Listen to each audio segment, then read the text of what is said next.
the spring of 1928, a Syrian peasant was plowing his field a few miles from the Mediterranean coast, near the port city of Latakia, when his plow struck the roof of a buried tomb.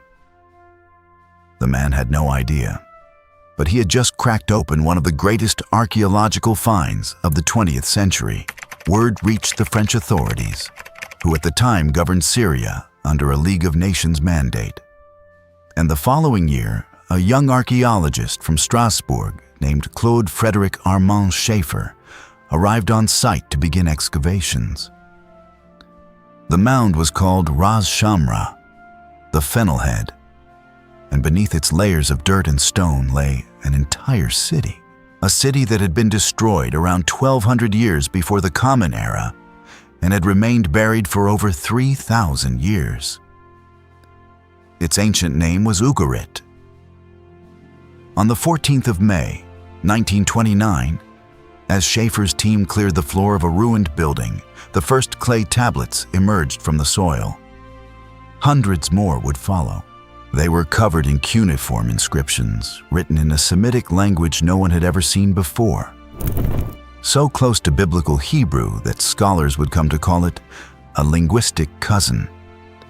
And when those tablets were finally deciphered, their contents sent shockwaves through the world of biblical studies, because those texts described a spiritual realm populated by a council of gods, presided over by a supreme deity called El, with celestial beings organized in hierarchies, divine serpents, throne guardians, and cosmic assemblies.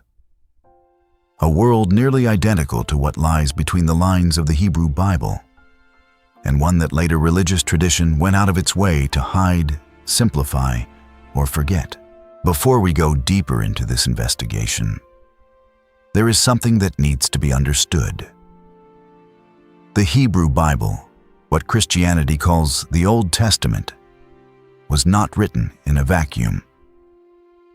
The authors of these texts lived in the ancient Near East, surrounded by Egyptians, Babylonians, Assyrians, Canaanites. They breathed the same cultural atmosphere, and when they wrote about the invisible world, they used a language their readers would recognize, because the images found in the biblical texts had already been circulating for centuries in the mythologies of neighboring civilizations. That does not mean the Hebrews simply copied, but it does mean that in order to understand what they were actually saying, we need to look at what existed around them. And the starting point for that lies precisely in those tablets that Schaeffer unearthed on the Syrian coast. More specifically, in an expression that appears both in the Ugaritic texts and in a short, nearly forgotten psalm that carries one of the most unsettling statements in all of Hebrew scripture. Psalm 82 opens with a line that has made theologians uncomfortable for centuries. In a direct translation from the Hebrew, the text says that Elohim rises in the assembly of El, and in the midst of the Elohim, he renders judgment. The word Elohim in Hebrew is used both to refer to God in the singular and to gods in the plural. What the psalm is saying, unambiguously, is that God is standing in the middle of an assembly of other divine beings, and there he judges them. They are not humans. They are not judges of Israel. They are celestial beings. The text itself makes this clear when, in the following verses, these Elohim are condemned to die like mortals, a sentence that would only make sense if they were not mortal to begin with. This assembly is what scholars call the Divine Council, and the Hebrew expression used to describe it, Adat El, is virtually identical to the Ugaritic expression Adat Elim, assembly of the gods, found in the tablets unearthed by Schaeffer.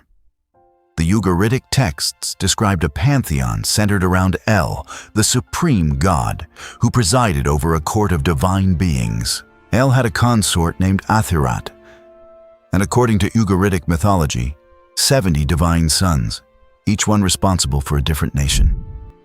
The structure was hierarchical. At the top, El and his consort.